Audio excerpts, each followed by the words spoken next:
आज महाराज भीष्मक ने धीरे धीरे अपनी सभा के लोगों से कहा, हे सभा के लोगों, एक काम करो, आज दरबार का सारा काम बंद किया जाए। बिल्कुल बंद कर दिया। ठीक है?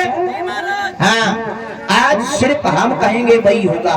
जो आज्ञा महाराज। ऐसा करो, आज हम अपनी लड़की के लिए कोई लड़का चुनेंगे। ये महाराज बहुत खुशी की बात है। सही है कि नहीं है? हाँ, आज महाराज उसी समय कहने लगे, ये बताओ तुम्हारी नजर में कोई लड़का है? महाराज लड़का? हाँ हाँ। महाराज दुशासन कैसा रहेगा? पागल हो गए क्या? नहीं महाराज। है? तब तक महाराज एक उठ करके खड़ा हो गया, कहने लगा, महाराज दुशासन घमंडी है, वो अच्छा नहीं है। तब तक तीसरा बीच में बोलने लगा, महाराज क्या हम भी बोल सकते हैं? बोले आज महाराज उसी समय एक कहने लगा, महाराज ये बताओ कि मगध का रहने वाला जरासंध कैसा रहेगा? तब तक चौथा बीच में कूद पड़ा, वो 17 बार भगवान से हार गया। तब तक 5वां बीच में बोल गया, कहने लगा, महाराज आज सुबह से शाम हो गई लेकिन कोई लड़का समझ में नहीं आया। बताया के दरबार के बारी बारी से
आज महाराज उसी समय तब तक एक खड़ा हुआ, कहने लगा, महाराज क्या हम भी बोल सकते हैं? बोले बिल्कुल बोल सकते हो। क्यों? सबको बोलने का बराबर अधिकार है। बोले प्रभु हम आपसे एक बात कहना चाहते हैं। बोले क्या कहिए? बोले ये बताओ कि बहन रुक्मिणी के लिए अगर द्वारका के रहने वाले भगवान श्री कृष्ण कैसे रहेंगे? आज तालियां बज गई, सभी लोग तालियां बजा देंगे, तालियां बजा दे। शर्म लग रही कुछ लोगों को। बताओ, अच्छा भगवान का विवाह हो रहा है, अच्छा नहीं लग रहा है? आज महाराज बताया जाता है उसी समय धीरे धीरे इधर कहने लगे, लाला तुमने तो मेरे मुंह की बात छीन ली। उसी समय बताया जाता है इधर तब तक तालियों की आवाज सुनकर के रुकुम आ जाता है। कहने लगा, पिताजी ये तालियों की आवाज कैसी आ रही है? बोले लाला ये तालियों की आवाज इसलिए आ रही है कि हमने तुम्हारी बहन के लिए एक लड़का देखा है। बोले हाँ। बोले लड़का देखा है, हमें तो बताया नहीं। बोले कोई बात नहीं, कौन है वो लड़का? हमें भी बताओ। बोले कोई नहीं, द्वारकाधीश भगवान श्याम सुंदर हैं। इतनी बात सुनी उसी समय चीखने लगा, कहने लगा, बूढ़े बाप तुम्हारी बुद्धि खराब हो गई। वो ग्वाला, वो गाय चराने वाला जो आज दिन तक माखन को छीन छीन करके खाता रहा, क्या हमारी बहन उसके लायक है?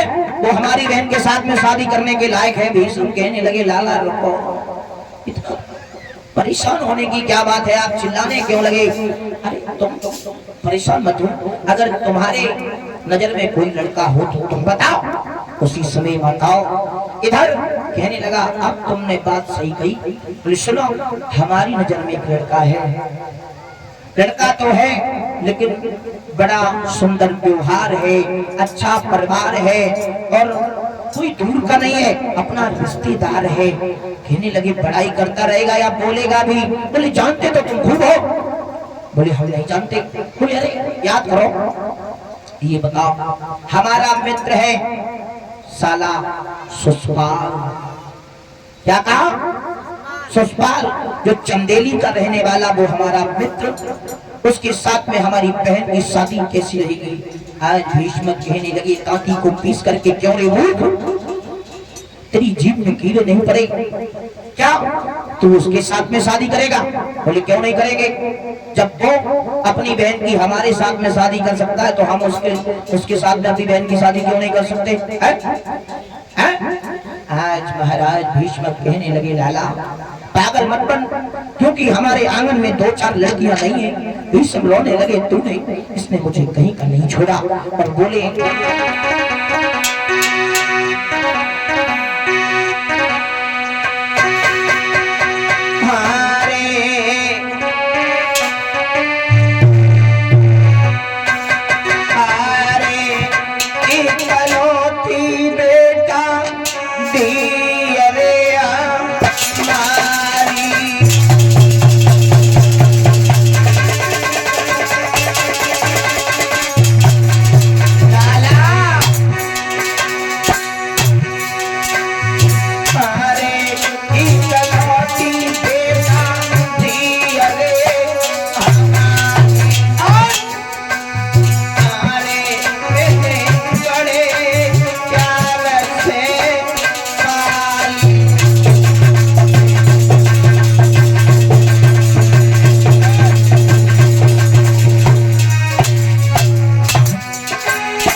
इधर धीरे धीरे समय व्यतीत हुआ।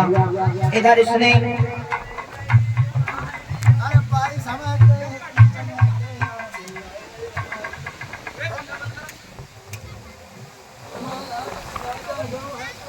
अरे शांत बैठो, कोई बात नहीं।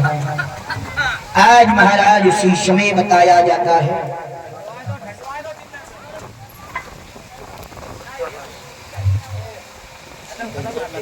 बस बस बस बस शांति शांति शांति। वो तो खड़े में हटी जाना था भाई। अरे ना आज महाराज उसी समय बताया जाता है। ससुराल कहने लगा, पिताजी बुद्धि खराब है, हमारे सामने ये चालें नहीं चल पाई। अगर बहन की शादी अगर पक्की हुई ना तो बहन की डोली तो बाद में उठेगी, पहले तुम्हारी अर्थी उठा जाएगी। समझे पूरे बात? हाँ, उसी समय चला गया, चीखता हुआ। आज भीष्म पिता भीष्म कहने लगे, इसने नालायक ने हमें कहीं का नहीं छोड़ा, कहाँ जा रही हो? आज महाराज उसी समय धीरे धीरे बताया जाता है, इसने पत्र लिखा अपने मित्र के लिए। आज पत्र लिखा, पत्र लिखने के बाद चंदेली में वो पत्र पहुंचा और मौसम खराब हो रहा है। तो जब पत्र चंदेली में पहुंचा, उसी समय जैसे ही सुसपाल के पास में, सुसपाल ने जैसे ही ब्राह्मणों को आते हुए देखा, कहने लगा, हे बाबा जी कहाँ से आए हो? कहाँ से आए हो? कहने लगे कुंदनपुर से आए हैं। बोले कुंदनपुर? उस कुंदनपुर में तो मेरी बहन रहती है, मेरे बहनों ही रहते हैं। बोले उन्होंने ही तो भेजा है। बोले क्यों? बोले उन्होंने अपनी बहन रुक्मिणी का विवाह तुम्हारे साथ में ये पत्र भेजा है। जैसे ही उसने पत्र खोल करके पढ़ा, कहने लगा, भगवान करे हमारे जैसे बहनों ही सबे मिले। आज महाराज उसी समय ये चला, अपनी भाभी को बुलाया इसने।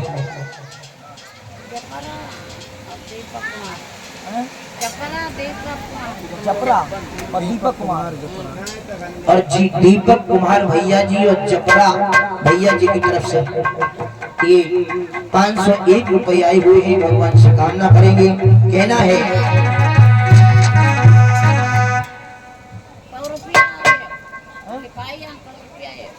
100 रुपया।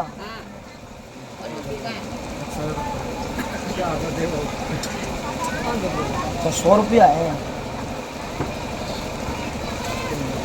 ले। और ये 100 रुपये दे रहे हैं। भगवान से कामना करेंगे हमारे भाइयों के हाथ में धर्म चित्र आगे बढ़ते रहे, समान में सम्मान मिलता रहे। आज महाराज उसी समय बताया जाता है कि धीरे धीरे इधर भगवान इधर कहने लगा, भाभी के पास में पहुंचा। भाभी एक काम करो, हमें दूल्हा बनाओ। क्या कहा कि हमें दूल्हा बनाओ। भाभी कहने लगी, न तुम तो पराए, न तुम टीका आओ, न लगुन आई दूल्हा। उसी समय कहने लगा, तुम तो पागल हो गई। तुम तो जानती हो कि हमारे बहनोई इतने अच्छे स्वभाव के, जानते हो बहनोई, उन्होंने अपनी बहन की शादी हमारे साथ में टीका भेजा है। तो आज कहने लगे, वो तांती पीस करके कहने लगी, वो तुम जानते हो तुम्हारे लिए कौन हुई? बोले कौन हुई? बोले तो वो तुम्हारे लिए पूजनीय है। बोले ऐसी अगर पूजनीय देखी जाए तो कल से शादी भी बंद हो जाएगी। आज महाराज बताया जाता है उसी समय भाभी पर झोंझला पड़ा।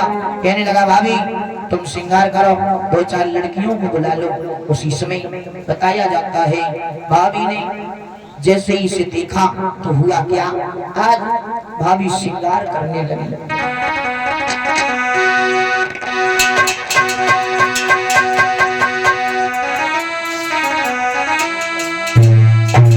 अरे शीशम होई जब धरो रे, सोई हुई आई ठीक अनारी।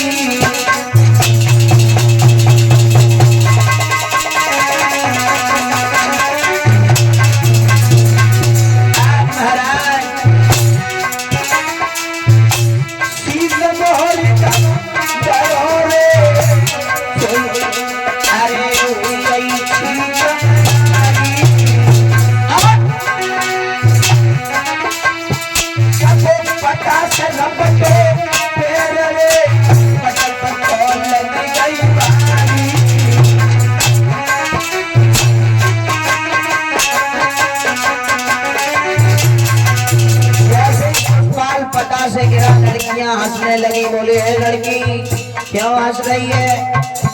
पहलवान तो गिरते ही रहते हैं। ऐसा करो तुम श्रृंगार करो। हुआ